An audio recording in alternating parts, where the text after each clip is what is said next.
दिल्ली चुनाव को लेकर लगातार देश भर में प्रतिक्रिया आ रही है।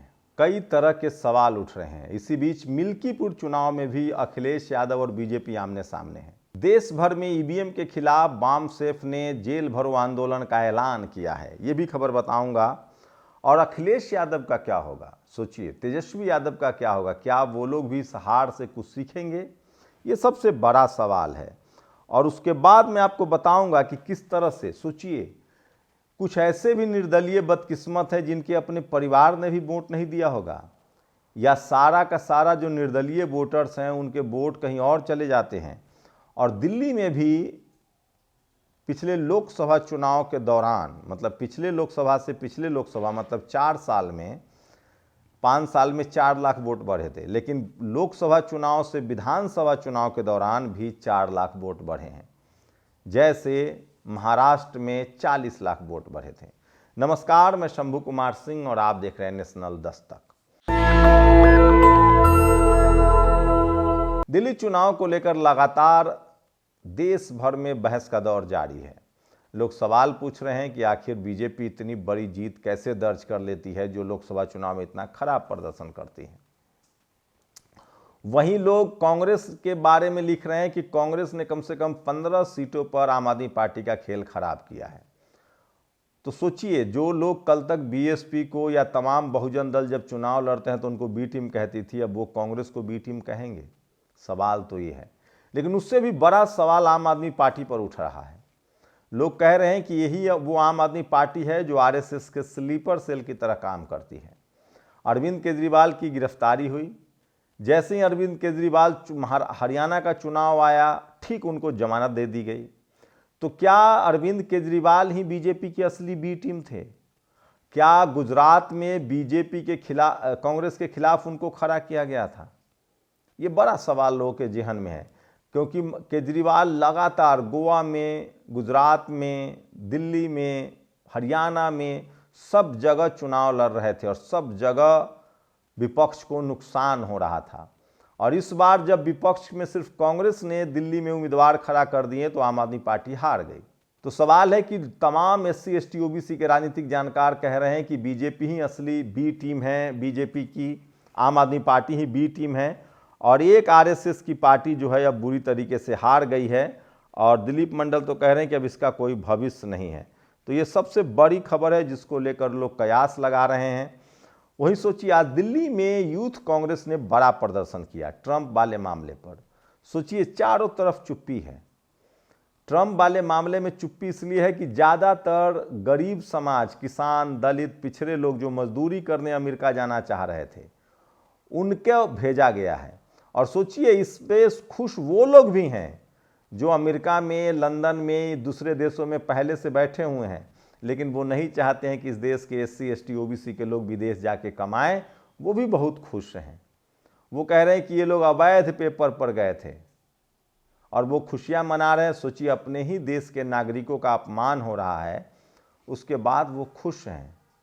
मुझे पता है जो चपरासी बनने नहीं देना चाहते हैं वो आपको विदेश जाने देंगे। तो समझिए, ये राष्ट्रवाद के नाम पर भाईचारा, ये सब हम लोग के फ्रेटर्निटी में, और हम ही लोग इसको आगे चलाएंगे। कोई है जो अमेरिका विदेश भी जाकर जातिवाद अपने साथ ले जाता है। खैर, तो इसी को लेकर आज यूथ कांग्रेस ने बड़ा प्रोटेस्ट किया है। ट्रंप के पुतले जलाए गए और आईओआईसी कांग्रेस के नेताओं ने एक बड़ा प्रदर्शन किया है कि किस तरह से भारतीयों को डिपोर्ट करने के बजाय उनको अपमानित किया गया है। और ईवीएम के खिलाफ 500 जिलों में परिवर्तन यात्रा निकलेगी। ये तमाम बड़ी खबरें हैं जो सोशल मीडिया पर वायरल है। और ये देखिए, ईवीएम का अंतिम संस्कार करने की बारी आ गई है। राष्ट्रीय मुस्लिम मोर्चा और जो वामसेफ गुट है बामन मेश्राम का, उन्होंने अन्याय के खिलाफ 9 अप्रैल राष्ट्रव्यापी जेल भरो आंदोलन का ऐलान किया है। और माननीय चांद मोहम्मद हैं, विकास चौधरी हैं। तो ईवीएम के खिलाफ एक वामसेफ लगातार जागरूकता कर रहा है और लगातार वो आंदोलन चला रहा है।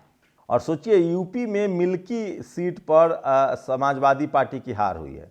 मायावती जी ने पूछा है कि जब हम चुनाव नहीं लड़े तो अब आप कैसे हार गए?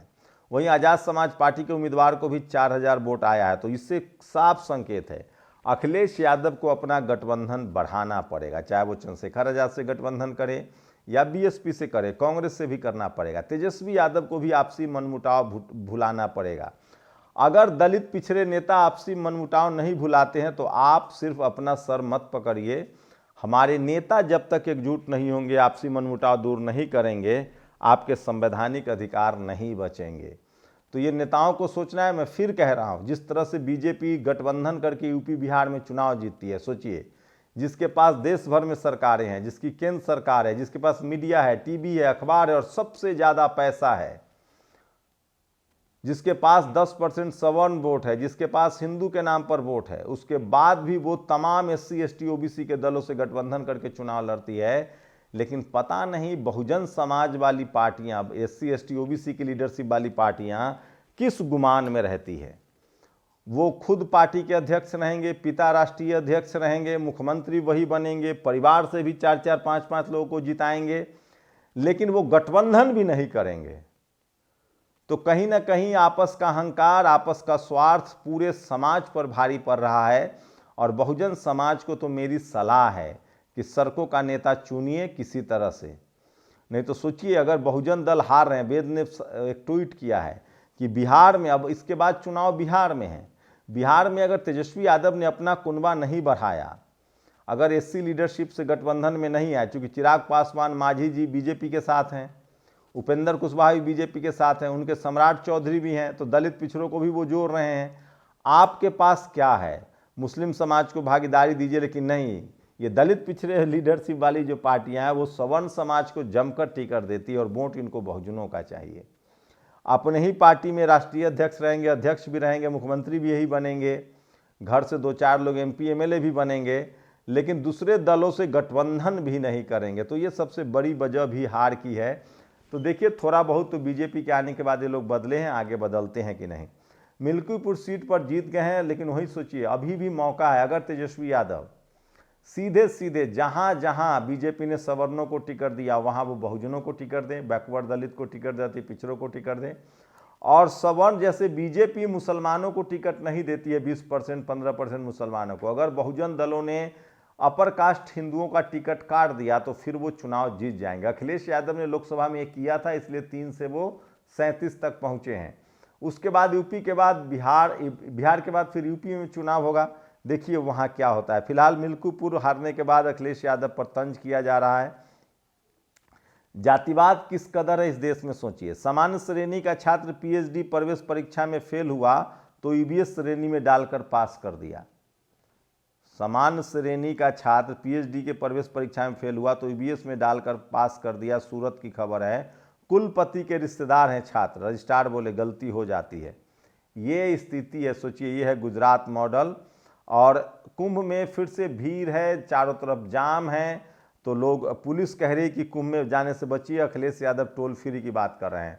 राजकुमार राव जो ट्राइबल समाज से आते हैं, मेंबर ऑफ पार्लियामेंट, उन्होंने एक ट्वीट किया है।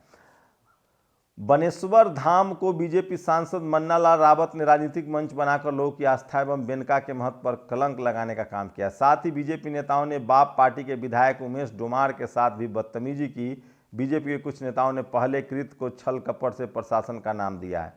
तो ये हो रहा है। बीएसपी सुप्रीमो मायावती ने ट्वीट किया है और मात्र 55,000 वोट मिले हैं 69 सीटों पर बीएसपी को। कटनी से प्रयागराज की दूरी करीब 300 किलोमीटर है, वहां जाम लगा हुआ है, तो कुंभ में जाने से बचिए। और भाजपा सत्ता का दुरुपयोग कर रही अखिलेश यादव। मृत लोगों का वोट कैसे पड़ा, चुनाव आयोग करे जांच। तो ये तमाम खबरें हैं जो सोशल मीडिया पर वायरल है। और 12 सीटें जो है, संगम बिहार, त्रिलोकपुरी, जंगपुरा, ये तमाम सीटों पर कांग्रेस की वजह से आम आदमी पार्टी हारी है। लेकिन सवाल है कि आप जब गठबंधन नहीं करेंगे तो दूसरों को आरोप नहीं लगा सकते कि आपकी वजह से हारे हैं। तो मैं फिर कह रहा हूं, बीजेपी के पास पैसा है, धनबल भी है, जनबल भी है, टीवी है, अखबार है, उसके बाद भी वो छोटे छोटे दलों से गठबंधन करती है। अब मुझे लग रहा है कि बहुजन लीडरशिप वाली पार्टियां नहीं चुनाव जीत रही, तो उसकी वजह है कि उनका दिल बड़ा नहीं है, वो गठबंधन नहीं करते हैं और साथ ही एक दूसरे पर भरोसा भी नहीं करते हैं। तो ये आज की बड़ी खबरें हैं जो सोशल मीडिया पर वायरल है। आप लोग अपनी प्रतिक्रिया जरूर दीजिए, आपकी प्रतिक्रिया बहुत ज़रूरी है। और ईवीएम को लेकर सोचिए, एक राष्ट्रव्यापी प्रदर्शन की अपील की है और ये खबर जो है वो सबसे बड़ी भारी है। सोचिए, ईवीएम का अंतिम संस्कार करने की बारी आ गई। चलो उठो जागो बहुजनों। तो राष्ट्रव्यापी जन आंदोलन शुरू हो गया है ईवीएम को लेकर, और ये सबसे बड़ी खबर है जो सोशल मीडिया पर वायरल है। तो और वहीं दिल्ली में लगभग 4 मुस्लिम कैंडिडेट भी चुनाव जीतने में सफल हो गए हैं। तो ये सबसे अच्छी बात है।